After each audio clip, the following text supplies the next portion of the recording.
Hello guys, welcome to easy way study. I hope आप सभी अच्छे होंगे। चलिए आज का सेशन स्टार्ट करते हैं। गैस साइकिल अपनी चल रही थी, Carnot cycle, reverse Carnot cycle, auto cycle और डीजल साइकिल अपनी कंप्लीट हो चुकी है। ड्यूल साइकिल और जूल साइकिल के बारे में अपने पढ़ेंगे, ठीक है, इसके बारे में डिस्कशन करेंगे।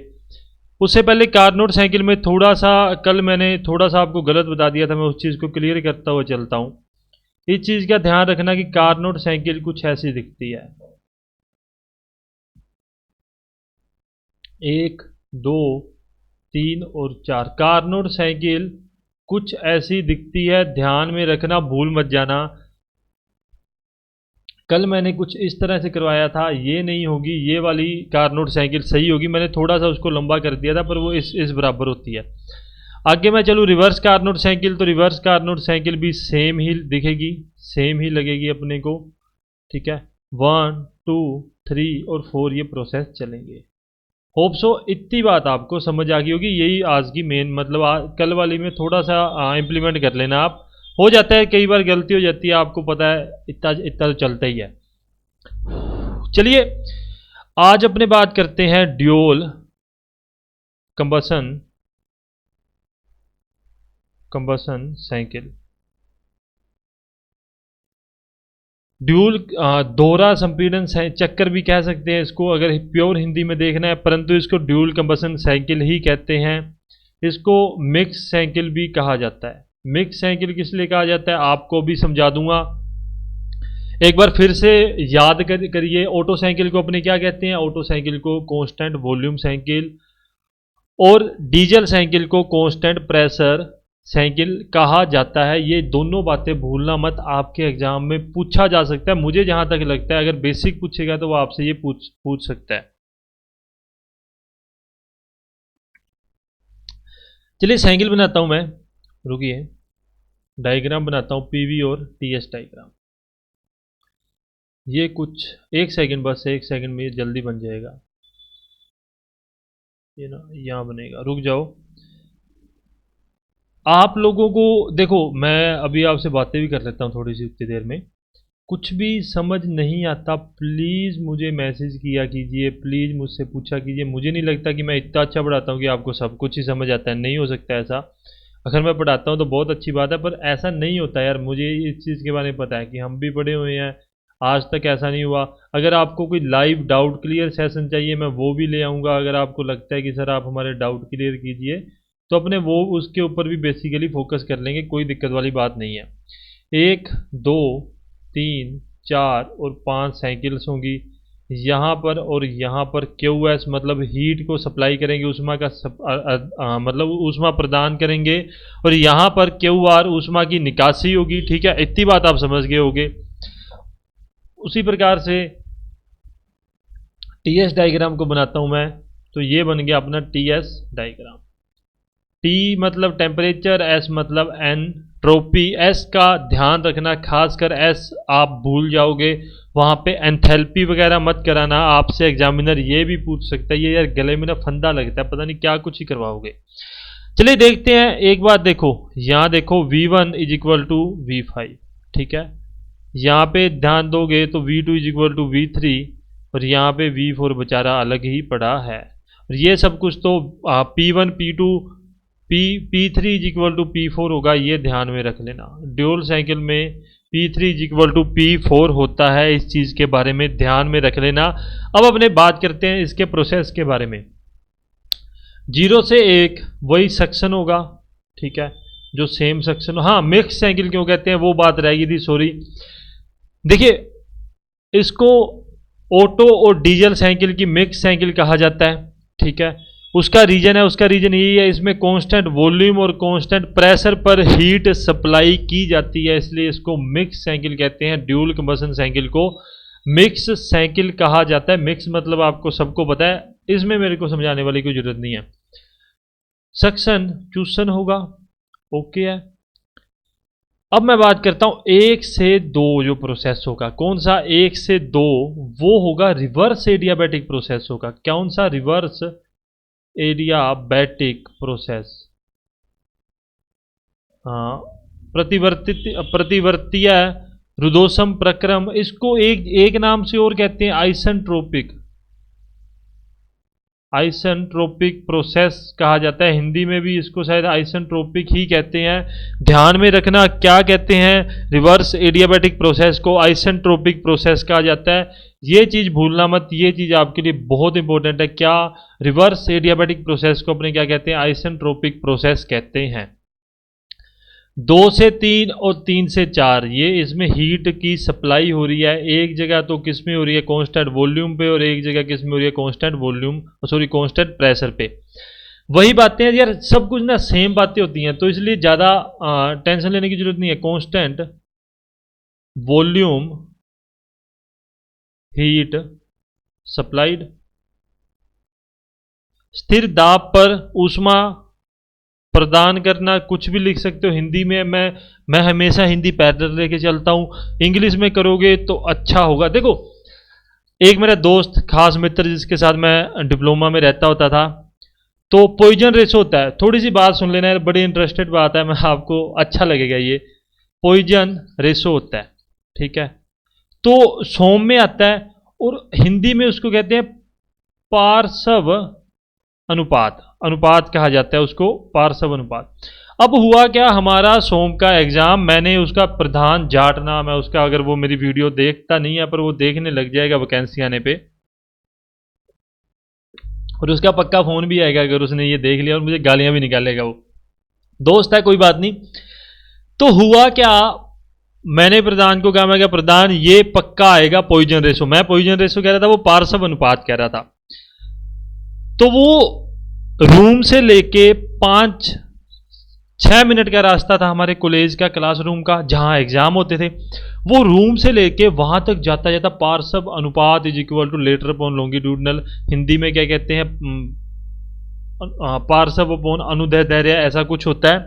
तो वो बोलता हुआ जा रहा, आखिरी सांस तक ना, मतलब मरा नहीं है यार वो, आखिरी तक उस बंदे ने ये बोला पार्श्व अनुपात ये होता है, ये होता है, ये होता है, मुझे सुनाता हुआ जा रहा, हम दोनों जा रहे, मैं भी बोल रहा Poisson ratio is equal to lateral upon longitudinal strain, ये अपने सोम में होता है, आपको पता होगा।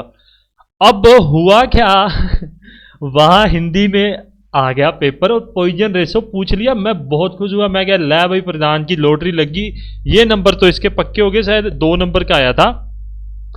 तो करना कुछ नहीं था, सिंपल 1 लाइनर था, लिखाए। मैं लिखाया, मैं प्रधान को आके पूछा, मैं प्रधान क्या हुआ यार, तेरे तो मजे लग गए। मैं कहती यार तेरा तो, तूने पॉइजन रेशो करता हुआ जा रहा था, और वो पूछा गया। कहता भाई यार वो पॉइजन रेशो होता क्या है, मेरा दिमाग खराब मैं क्या पार्श्व अनुपात होता है। और कहता यार वहां पे पता है क्या लिखा हुआ आ गया, पॉइजन रेशो, ऐसा कुछ है ना, रेशो कुछ भी होता है, रेशो आप हिंदी में देख लेना, मेरी इंग्लिश में देख लेना। तो वहां पर पार्श्व अनुपात ना आगे पॉइजन रेशो हिंदी में इंग्लिश में लिखा, मतलब हिंदी में लिखा था पर वो इंग्लिश में अनुवाद था। तो वहां जाके बेचारे के नंबर, कहता है यार मेरे को ऐसा लगा ये जहर के बारे में क्यों पूछ रहा है, अपने सोम में जहर का काम नहीं है, पॉइजन मतलब जहर होता है। अरे मेरा ऐसा दिमाग खराब हुआ यार, मैं कहा चलो शुक्र है मैं क्या कहता हूँ हिंदी इंग्लिश में पढ़ता हूँ, नहीं तो मैं और फंसता जाके। इसलिए इंग्लिश यार अच्छी चीज़ है, आप टेक्निकल इंग्लिश में, आपकी फील्ड है, आप इंजीनियर हो तो इंग्लिश में करोगे तो अच्छी अच्छी बात होती है। याद रखना ये पार्श्व अनुपात, वो मेरे को गालियाँ निकालेगा अगर उसको पता लग गया ना मैं उसके बारे में ऐसे बोल रहा हूँ। तो ये चीज होती है, पॉइजन रेशो को अगर उसने हिंदी में उठा के दे दिया पॉइजन रेशो, तब क्या करोगे आप खुद सोचो। आप पार्श्व अनुपात पढ़ के जा रहे हो और उसने पॉइजन रेशो दे दिया, आप नहीं कह सकते उनको कि सर आपने हिंदी में क्यों नहीं दिया, ये बात याद रखना। चलिए 3 से 4 अच्छी लगी वो बात तो प्लीज लाइक कर देना। 3 से 4 में क्या होता है, कांस्टेंट प्रेशर हीट सप्लाइड, ठीक है, स्थिर दाब पर ऊष्मा प्रदान की जाती है। फिर 4 से 5 प्रोसेस वही रिवर्सिबल एडियाबैटिक प्रोसेस, या फिर ओहो एडियाबैटिक कंप्रेशन ना, याद रखना, कंप्रेशन संपीड़न, सॉरी हाँ, एडियाबैटिक एक्सपेंशन विस्फोट, ठीक है, expansion. Reverse adiabatic compressor, constant volume heat supply, constant pressure heat supply, reverse adiabatic expansion, इसे अपने क्या कह सकते हैं, आइसेंट्रोपिक एक्सपेंशन कह सकते हैं। मेरी राइटिंग यार मुझे लगता है सुधारनी पड़ेगी ना, थोड़ी सी गंदी लगती होगी आपको। चलिए 5 से फिर 1 की तरफ मूव करेंगे तो कांस्टेंट क्या आ जाएगा? कांस्टेंट यहाँ क्या है? वॉल्यूम कांस्टेंट है और क्या प्रेशर बढ़ रहा है, तो constant volume heat rejection. Constant volume क्या? हीट रिजेक्शन के बारे में अपने ध्यान रखेंगे। ये था आपका dual cycle, dual combustion cycle, पूरे के पूरे प्रोसेस। देखो, एक डायग्राम, दूसरा प्रोसेसेस, तीसरा एयर स्टैंडर्ड एफिशिएंसी, मतलब जितना कुछ पढ़ा रहा हूं ना यार वो सब पढ़ के जा रहा हूं। मैं आपको पढ़ाता ही होता हूं जितने आपके एग्जाम पॉइंट ऑफ व्यू से इंपॉर्टेंट होता है। अब मैं बात करता हूं एयर स्टैंडर्ड एफिशिएंसी के बारे में। An air for dual cycle 1 - 1 में आर की पावर गामा -1 अपॉन में अल्फा पी की पावर गामा -1। थोड़ा सा देख लेना, रुक जाओ, मैं आपको सब समझा दूंगा। इसको एक बार मेरे को नोट डाउन कर लेने दो। अल्फा पी की माइनस पावर -1। ये देखो, मैं फिर कह रहा हूं, ये मत सोचना कि ये इतना बड़ा है एग्जामिनर पूछे ना पूछे। मेरे साथ ऐसी हो चुकी है, मैं अपने आप बीती कह रहा हूं, वो भी राजस्थान जेई में, कि मैंने सिर्फ ऑटो साइकिल किया था, डीजल साइकिल का इतना बड़ा वो पता नहीं उन्होंने अच्छा खासा पूछा था कि आप सोच नहीं सकते यार ये भी पूछ सकता है। ध्यान में रखना, ठीक है। इस चीज को ध्यान में रखना। ये होती है एयर स्टैंडर्ड एफिशिएंसी। इसमें एक नया शब्द जुड़ा है, बाकी सब कंप्रेशन रेशो, एक्सपेंशन रेशो अपने लिए सेम है। अल्फा जुड़ा है, अल्फा को अपने कहते हैं प्रेशर रेशो। क्या? प्रेशर रेशो, जिसे अपने क्या कह सकते हैं? P3 अपॉन में P2 कह सकते हैं। क्या? P3 अपॉन में P2 अपने किसको कह सकते हैं? प्रेशर रेशो को कह सकते हैं। इस चीज को याद रखना है। या फिर आपसे P1 अपॉन में P5 भी पूछा जा सकता है, इस चीज को भी ध्यान में रख लेना। प्रेशर रेशो इसको कहते हैं। अब मैं तीनों चारों कंडीशन में बात करता हूं। ये बात होगी एयर स्टैंडर्ड एफिशिएंसी अपनों ने पढ़ ली है। जितनी इसकी साइकिल थी, मतलब प्रोसेस था, प्रक्रम था, वो पढ़ रही है। हिंदी में सक्शन, चूसन, रिवर्स एडियाबैटिक प्रोसेस, प्रतिवर्तीय, रुदोषम, कंप्रेशन, संपीड़न प्रक्रम, आइसेंट्रोपिक प्रक्रम कह सकते हैं हम इसको। Constant volume heat supply, constant pressure heat supply. Constant volume आपको पता है स्थिर आयतन, कांस्टेंट प्रेशर स्थिर दाब, वही एक्सपेंशन विस्फोट, और heat rejection at constant volume, constant volume पे हीट का बाहर निकलना। एयर स्टैंडर्ड एफिशिएंसी याद रख लेना, मोस्ट इंपॉर्टेंट चीज है ये आपके लिए, आप छोड़ के मत जाना। ये अल्फा अपने लिए नया है, हर एक जितने भी साइकिल पढ़ेंगे उसमें कुछ ना कुछ नया जरूर रहेगा। अब मैं बात करूं नीटा, कौन सा एयर स्टैंडर्ड एफिशिएंसी कब कब बढ़ेगा, मैं उन सब कंडीशन पे आपको एक छोटा सा डायग्राम के थ्रू समझा देता हूं। देखिए, जब कंप्रेशन रेशो बढ़ेगा तो एफिशिएंसी बढ़ेगी, इस बात को याद रखना। जब एक्सपेंशन रेशो बढ़ेगा तब अपने पास एफिशिएंसी बढ़ेगी, इस बात को याद रख लेना। परंतु जब प्रेशर रेशो कम होगा तब अपनी एफिशिएंसी बढ़ेगी, ये बात भी आप ध्यान में रखोगे। ये है छोटा सा डायग्राम, लैंग्वेज में 1 पेज का तो बन ही जाएगा, मैं इतना बड़ा पेज नहीं भरवाऊंगा, सिर्फ डायग्राम से याद रखा करो। एग्जामिनर क्या पूछेगा मैं बताता हूं, आप कंफ्यूज मत होना। एग्जामिनर क्या पूछेगा मैं उसके बारे में डिस्कस करता हूं। ड्यूल साइकिल में यदि कंप्रेशन रेशो को बढ़ाया जाए तो एफिशिएंसी क्या होगी? बढ़ेगी, कम होगी, सेम रहेगी, या कोई परिवर्तन नहीं होगा, या नेगेटिव होगी, जो भी एग्जामिनर देना चाहे। तो आंसर क्या होगा? ड्यूल साइकिल में यदि कंप्रेशन रेशो, संपीड़न अनुपात आर को बढ़ाया जाएगा तो एफिशिएंसी भी क्या होगी? ओहो, पानी गिर गया। तो एफिशिएंसी भी क्या होगी? एफिशिएंसी भी अपने पास बढ़ जाएगी, ठीक है। अरे यार, आपसे बातें करते गिर क्या। अब यदि ड्यूल कंबशन साइकिल में या मिक्स साइकिल में प्रेशर रेशो, दाब अनुपात, प्रेशर रेशो मतलब दाब अनुपात आप लिख लेना, को बढ़ाया जाए। अब अपने क्या कर रहे हैं, दाब अनुपात को बढ़ा रहे हैं, तो एफिशिएंसी क्या होगी सभी बताएंगे। कमेंट में बता देना यार, कोई दिक्कत नहीं है, अपनी लाइव क्लासेज नहीं है, आप बता देना कमेंट में, जरूर बताना सभी के सभी क्या होगी। तो एफिशिएंसी क्या कम होगी।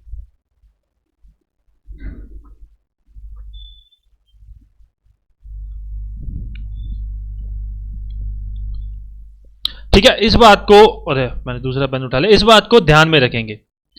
अब आर के बारे में देख लो, कंप्रेशन रेशो क्या होता है, V4 अपॉन में V5 या फिर V3 अपॉन में V1 अपने लिख सकते हैं, किसके लिए, ड्यूल साइकिल के लिए। एक्सपेंशन रेशो को भी देख लो आप, V2 अपॉन में V1 is equal to V2 upon में V5 भी आप लिख सकते हो।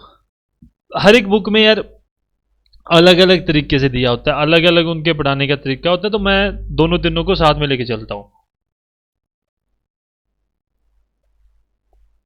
अब मैं बात करता हूं जहां ट्रिकी प्रश्न पूछे जाते हैं ना, उस कंडीशन की मैं आपसे बात करता हूं कि जहां पर एग्जामिनर आपको थोड़ा सा फंसाने की कोशिश करेगा, वहां पर मैं बात करता हूं।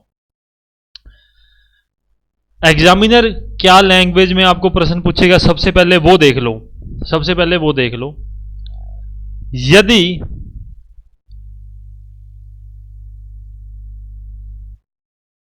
यदि ड्यूल साइकिल में, ड्यूल चक्कर में प्रेशर रेशो का मान यूनिट हो या एक हो, तो ड्यूल साइकिल किस में परिवर्तित हो जाएगी। या फिर वो पूछ सकता है कि यदि ड्यूल साइकिल में एक्सपेंशन रेशो जो अपने पास P या E से डिनोट करते हैं अपने, उसका मान एक हो, उसकी वैल्यू यूनिट हो या वन हो, तो ड्यूल साइकिल किस में परिवर्तित हो जाएगी। ये दो बातें आपसे पूछी जा सकती हैं, सीधा सीधे प्रश्न पूछते हैं। लिखिए, if P is equal to 1, यदि P को यार आप ऐसे मत लिखिए, P ना मैं उसी तरह से लिखूंगा, इसको P नहीं कहते वैसे प्रॉपर ना, इसको कुछ कहते हैं, मेरे दिमाग से निकल रहा है। यदि P is equal to 1, then dual cycle is equal to Otto cycle. क्या लिख रहा हूं वो याद रखना।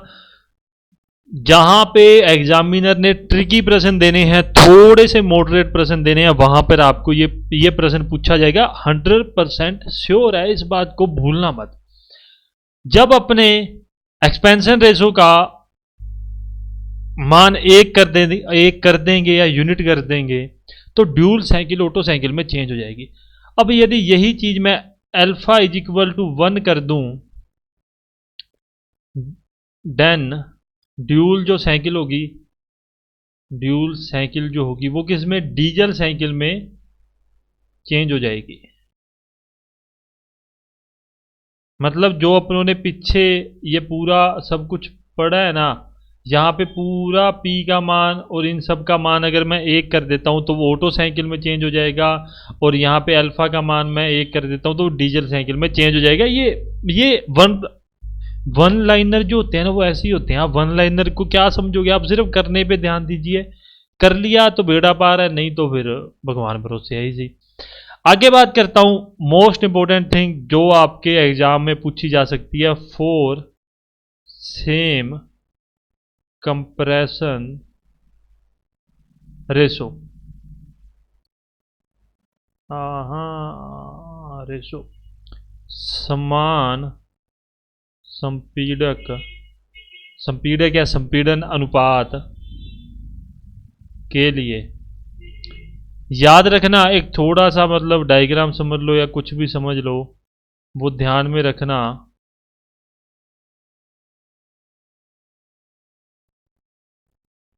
डीजल, ये जो चीज लिखी है ना, ये बहुत इंपॉर्टेंट, मतलब मैं यार वैसे जो भी बताता हूँ आपको इंपॉर्टेंट बताता हूँ, मैं हर एक पॉइंट, एक ना पंजाबी आ गई, तो मैं हर एक पॉइंट जिस पे आपसे बात करता हूँ ना, वो ऐसे समझ लेना उससे प्रश्न पूछा जा सकता है, वो सबसे इंपॉर्टेंट है। देखो क्या समझ आ रहा है इस चीज से, मुझे समझाने की जरूरत नहीं है, पर मैं फिर भी समझा देता हूं। ड्यूल साइकिल की एफिशिएंसी कौन सी, एयर स्टैंडर्ड एफिशिएंसी की बात की है अपनों ने, याद रखना। यहां पे कहां गया, नीटा एयर की बात की है। सिंपल एफिशिएंसी मैं अभी लिखवा दूंगा, वो वैसे जरूरत नहीं है पर मैं फिर भी लिखवा दूंगा।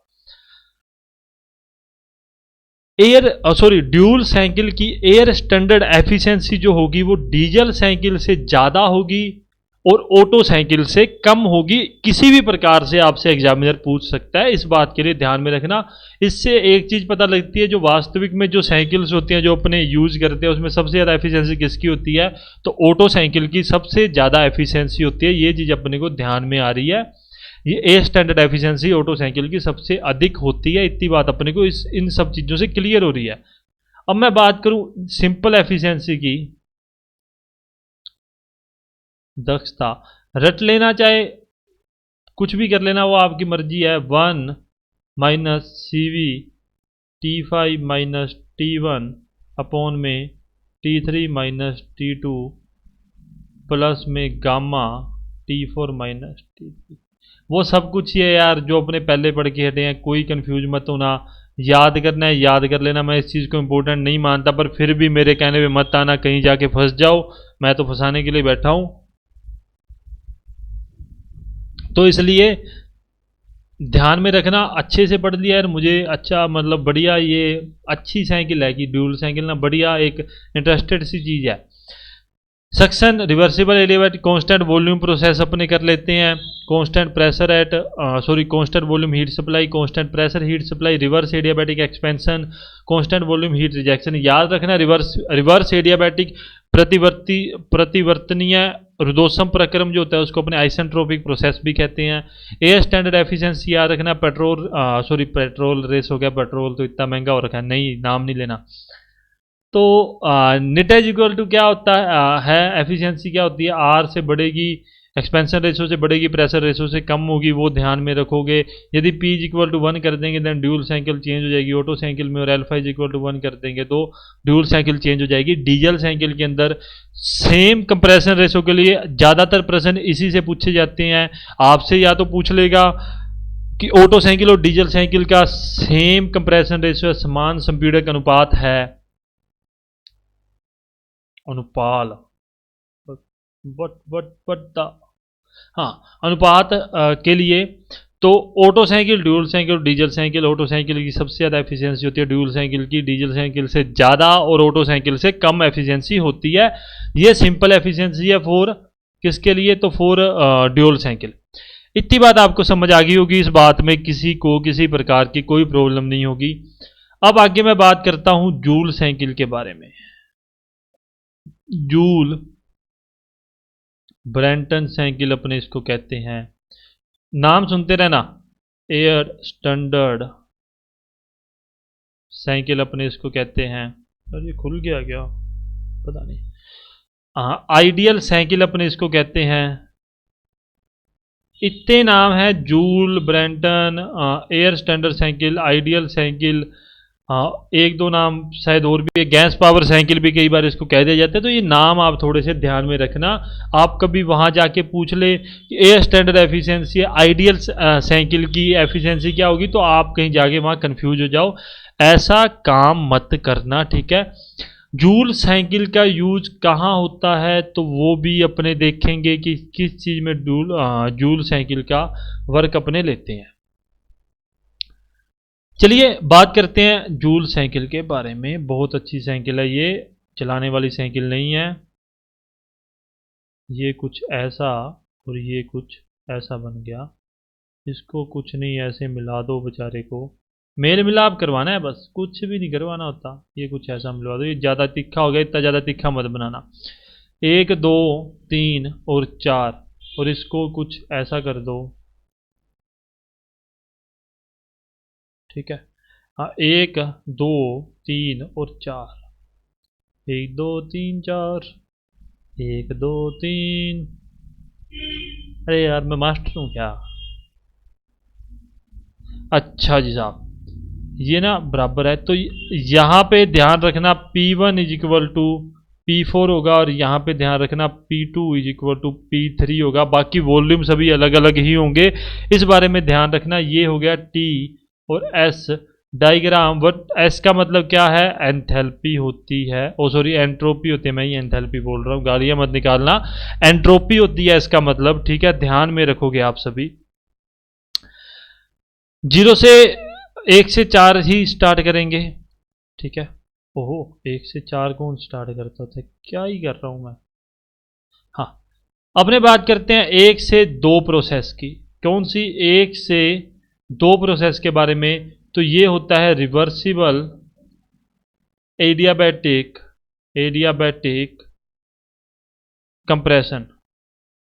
क्या होता है? रिवर्सिबल एडियाबैटिक कंप्रेशन हम इसे कहते हैं। फिर से क्या? Reversible adiabatic compression. Isentropic compression भी कह सकते हैं, आइसेंट्रोपिक कंप्रेशन हिंदी में लिख लेना।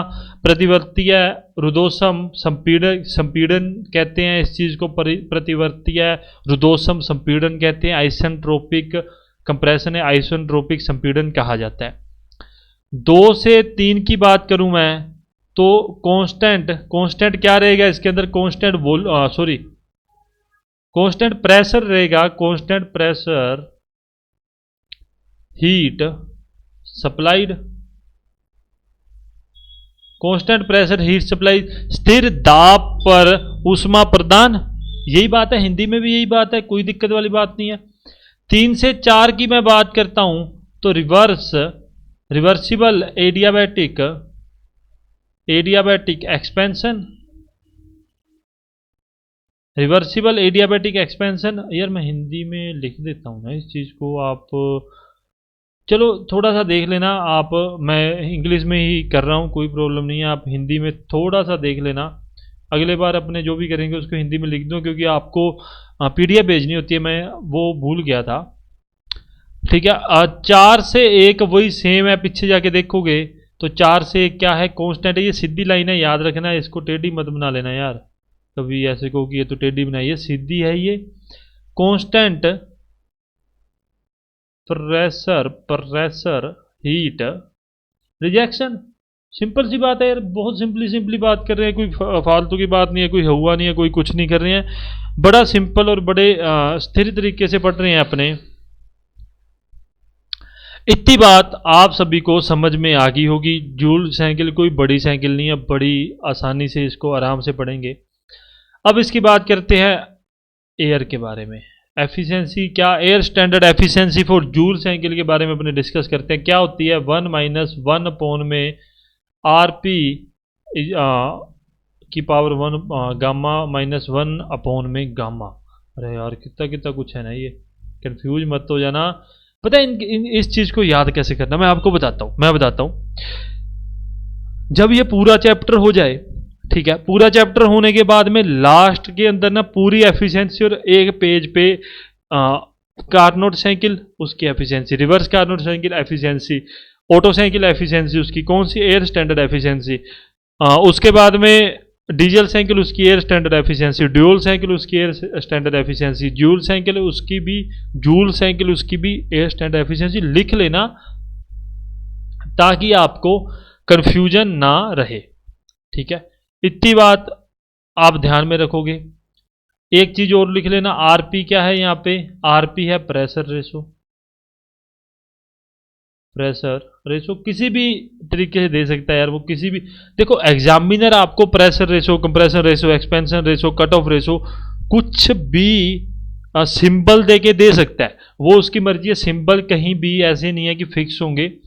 एग्जामिनर कोई भी सिंबल आपको दे सकता है, परंतु ध्यान में रखना कि नीचे आपको दिया हुआ होगा कि आरपी इज इक्वल टू ये है, आर ये है, R E is equal to ये है, वो सब कुछ आपको देंगे। अब मैं बात करता हूं ऑब्जेक्टिव के बारे में कि सर आपने ये पढ़ा दिया, अब ऑब्जेक्टिव में क्या कुछ पूछा जाता है। सबसे पहले देखो ए स्टैंडर्ड एफिशिएंसी देखिए। यदि मैं क्या करूं, आरपी की वैल्यू 1 कर दूं, तो ये पूरा पूरा जो फॉर्मूला है उसकी वैल्यू कितनी हो जाएगी? 0 हो जाएगी। मतलब एफिशिएंसी की वैल्यू क्या हो जाएगी? 0 हो जाएगी। समझ रहे हो ना इस बात को? मैं यही थोड़ा सा कर देता हूं। देखो 1 - 1/1 की पावर गामा -1 गामा, ये पूरे का पूरा क्या 1 ही रहेगा, इससे ये कट गया, 1 बच गया, 1 - 1 0 हो जाएगा। ठीक है, ये बात आप समझ गए होगी, इस चीज़ में आपको कोई प्रॉब्लम नहीं होगी। मैं फिर भी थोड़ा सा समझा देता हूँ, क्योंकि अब आज अपने पास थोड़ा सा यही लास्ट साइकिल है शायद। हाँ, उसके बाद में देखते हैं कौन सी साइकिल अपने इसके अलावा कोई इंपॉर्टेंट भी नहीं है।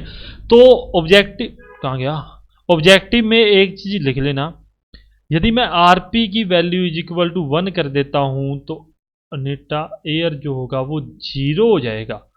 ध्यान में रखेंगे, यदि मैं आरपी की वैल्यू 1 कर देता हूं तो एन एयर जो नीटा एयर 4 किसके लिए, जूल साइकिल के लिए, वो 0 हो जाएगा। इस बात को आप सभी लोग ध्यान में रखेंगे। अभी वही सेम चीज यदि मैं इसको बढ़ाने की कहता हूं तो अपने पास दो ही चीजें हैं, एक तो आरपी है और एक गामा है। यदि आरपी बढ़ेगी तो एफिशिएंसी बढ़ेगी, यदि गामा बढ़ेगा तब भी क्या होगा, एफिशिएंसी अपनी इंक्रीज होगी। बहुत बहुत गर्मी है, सॉरी, मुझे प्यास बहुत ज़्यादा लगती है, इस चीज़ के लिए मैं पहले ही कह रहा हूँ आपको।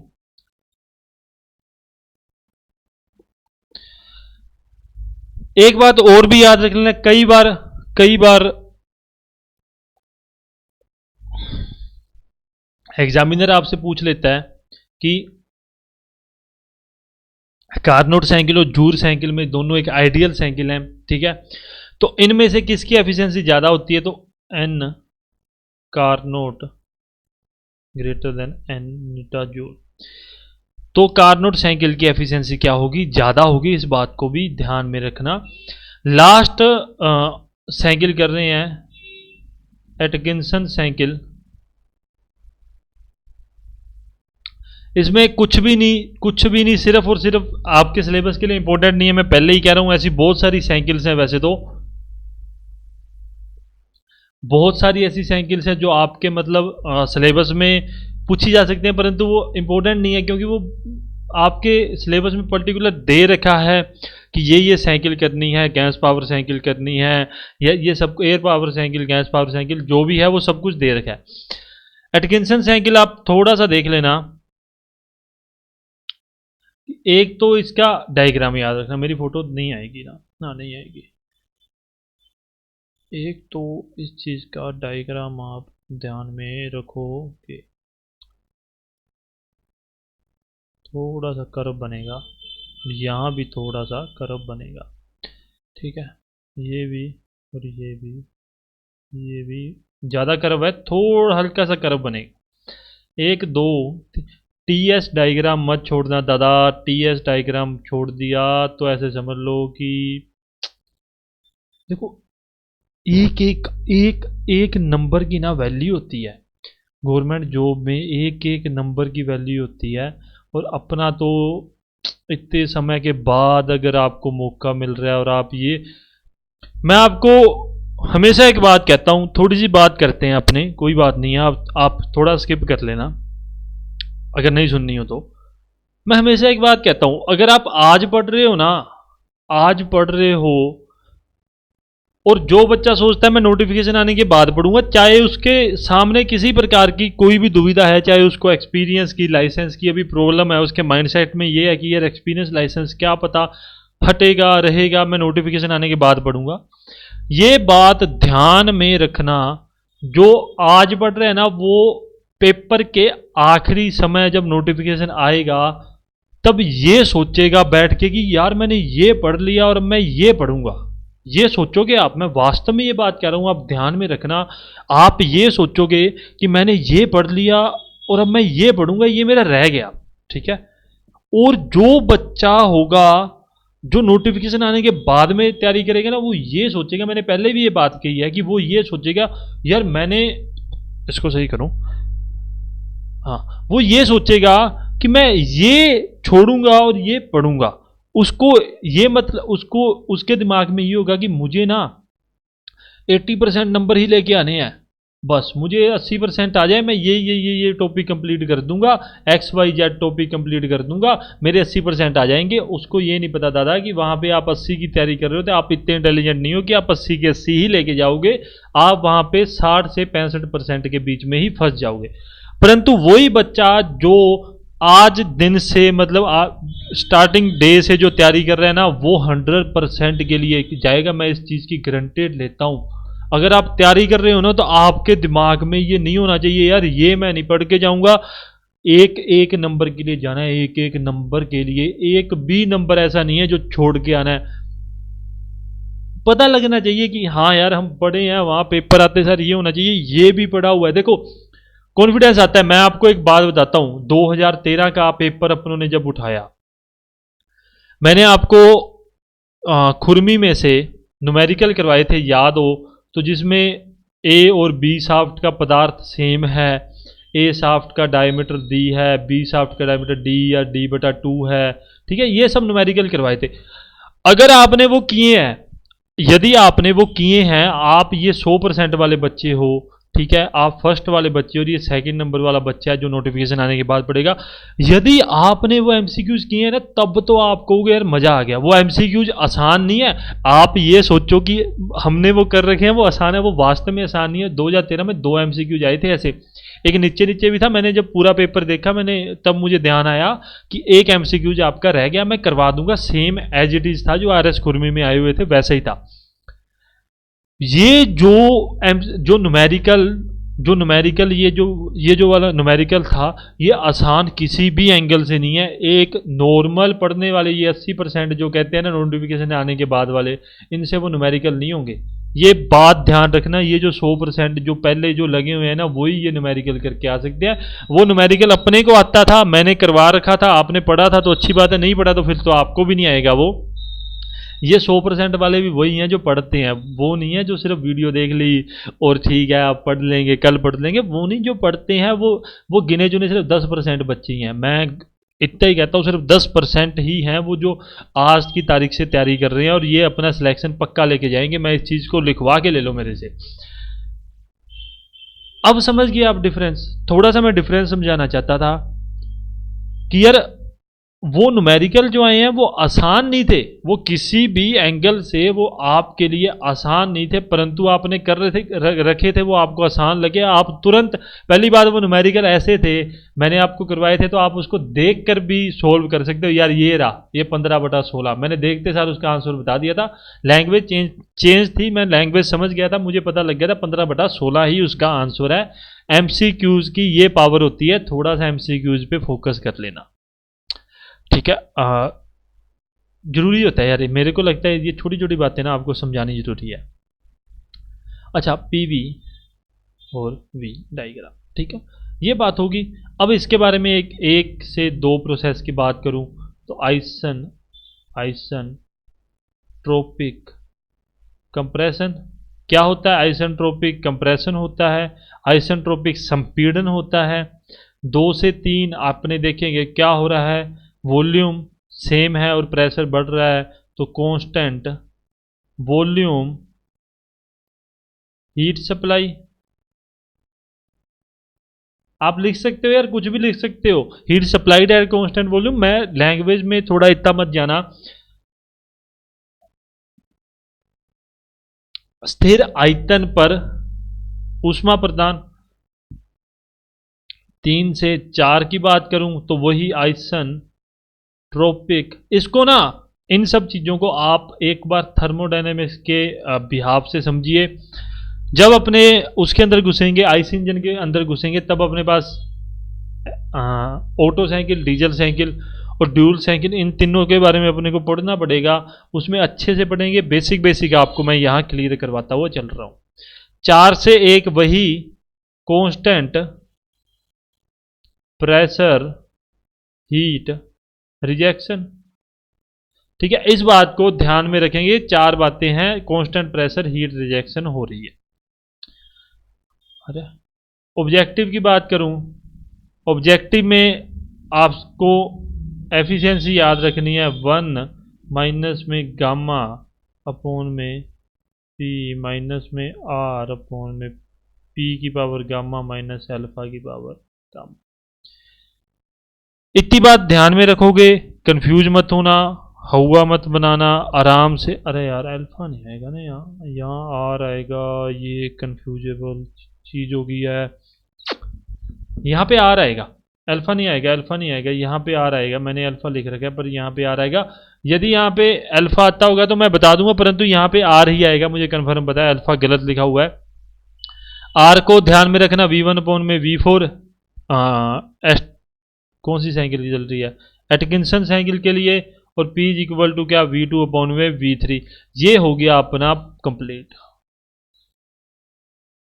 कंप्लीटेड। ओके, साइकिल अपनी पूरी हो चुकी है। जो जाना चाहता है वो जा सकता है, उनके लिए कोई प्रॉब्लम नहीं है। जो रुकना चाहता है, थोड़ी बातें करना चाहता है, वो रुक सकता है।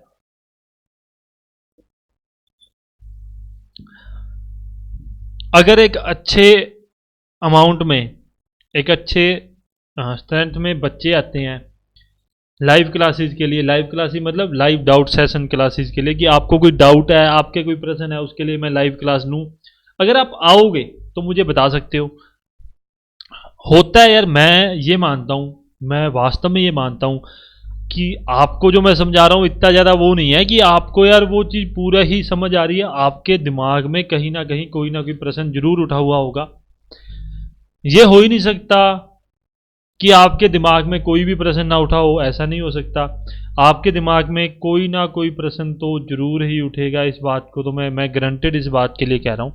तो कोई प्रश्न होता है, आपको लगता है कि यार लाइव क्लासेज होने चाहिए और लाइव सेशन होना चाहिए, मुझे बता देना, मैं वो भी ले आएंगे अपने एक लाइव क्लास, जहां आपके जितने भी डाउट वगैरह होंगे वो क्लियर कर देंगे।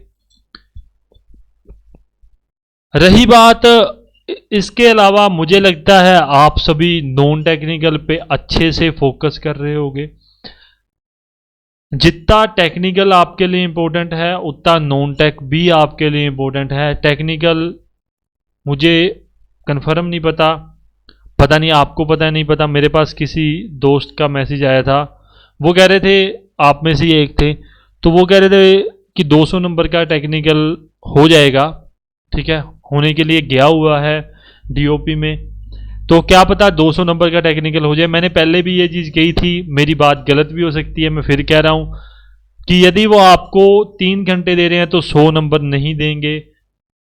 वो आपसे 200 प्रश्न तो 200 नंबर का टेक्निकल तो पूछेंगे ही पूछेंगे। इस बात को ध्यान में रखना। एक अच्छा टाइम आपको दिया जाएगा, एमसीक्यूज करो, एमसीक्यूज भर भर के करो, एमसीक्यूज में कोई भी कमी मत छोड़ो। मैं पहले ही ये बात कह रहा हूँ, एमसीक्यूज आपने छोड़ दिए तो उस दिन आप पास नहीं कर पाओगे पेपर। मैं सीधी सी बात कहता हूँ, मैं घुमाता नहीं हूँ। पेड कोर्सेज के लिए देखो, मेरा प्लान जो चल रहा है, ठीक है, आप प्लीज़ अपना सजेशन दीजिए। जो जितने भी मेरे साथ दोस्त भाई, जो भी आप बड़े भाई हो, सभी लगभग मेरी कोई इतनी ज़्यादा एज नहीं है, छोटे भी हो सकते हैं, तो आप मुझे ज़रूर सजेशन दीजिए। जितने भी आप लोग मुझे रेगुलर देखते हो, मेरा प्लान ये चल रहा है कि मैं पेड कोर्सेज में, मैं देखो पेड कोर्सेज तो मैं लेके आऊँगा, फ्री वालों के लिए मैं फ्री में, मैं पेड कोर्सेज में क्लासेज नहीं लूँगा। मैं पेड कोर्सेज में क्लासेज नहीं लूँगा। मैं ये सोच रहा हूँ कि मैं वहाँ क्लासेज नहीं लूँगा, मैं अपना 100% यहीं दूँगा। ठीक है, फ्री वाले पेड वाला मज़ा ले सकेंगे, मुद्दे वाली बात यही है। मैं अपना 100% यहीं इस मतलब यूट्यूब प्लेटफॉर्म पे ही 100% आप सभी के लिए प्रोवाइड करूँगा।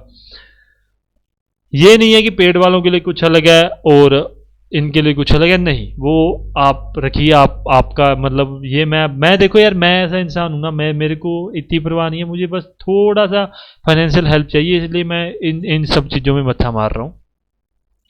पेड में क्लासेज होंगी, वो होंगी सिर्फ एमसीक्यूज पे। देखो एमसीक्यूज मैं वहाँ कराऊंगा, देखो अगर कोई इंसान मुझे पैसे दे रहा है तो यार नॉर्मल सी बात है, मैं उसको कुछ एक्स्ट्रा भी प्रोवाइड करूंगा। तो एमसीक्यूज भरपूर मात्रा में किए जाएंगे पेड में, क्योंकि एमसीक्यूज से एक चीज़ तो साफ है, आप यूट्यूब से पढ़ लोगे एमसीक्यूज। मैं हमेशा एमसीक्यूज कहता हूँ, मैं इतनी गारंटी लेके कह सकता हूँ एमसीक्यूज में 90% तक मैं आपको सिलेबस, मतलब 90% प्रश्न जो अपने एमसीक्यूज करेंगे ना उसमें से देखने के लिए मिल जाएंगे। गारंटेड कह रहा हूँ मैं, 100% नहीं कहता। मेरे को पता है मैं करवाऊंगा वो 100% के लेवल का ही होगा, पर मैं नहीं कहता, कई बार हो जाता है यार, चोट हो जाती है बंदे के साथ। 90% एमसीक्यूज आपको वहीं से देखने के लिए मिलेंगे। और क्या चाहिए आपको, यहाँ यूट्यूब से पढ़ो। पेड कोर्सेज अगर आपने खरीदने हैं खरीद दो, नहीं खरीदने मत खरीद दो, मुझे कोई प्रॉब्लम नहीं है। आपको लगता है कि यार हम जो एमसीक्यूज खुद कर लेंगे, खुद कर लो, कोई दिक्कत नहीं है। एमसीक्यूज के चलेंगे, टेस्ट चलेगा हर एक टॉपिक का, जितने भी 2 3 4 5 टेस्ट लेंगे। फिर टेस्ट सीरीज जो लॉन्च करेंगे वो फ्री में प्रोवाइड कर देंगे, जो भी पेड कोर्सेज वाले होंगे कि एक देखो सोम के 2 टॉपिक हैं, उस पर पहले टेस्ट हो गया, देन उसके बाद में उसके ऊपर अपने एक मेगा टेस्ट ले लेंगे कि दोनों चैप्टर के जो मेन प्रश्न है उसके टेस्ट ले लेंगे, आपकी तैयारी की जांच हो जाएगी। देन उसके बाद में एफएम के एक एक टॉपिक, फिर एफएम का, फिर सोम और एफएम दोनों को मिला के, ऐसे ही थर्मोडायनेमिक्स का एक एक टॉपिक, फिर पूरी थर्मोडायनेमिक्स का, फिर तीनों टॉपिक को मिला के ऐसे टेस्ट चलेंगे।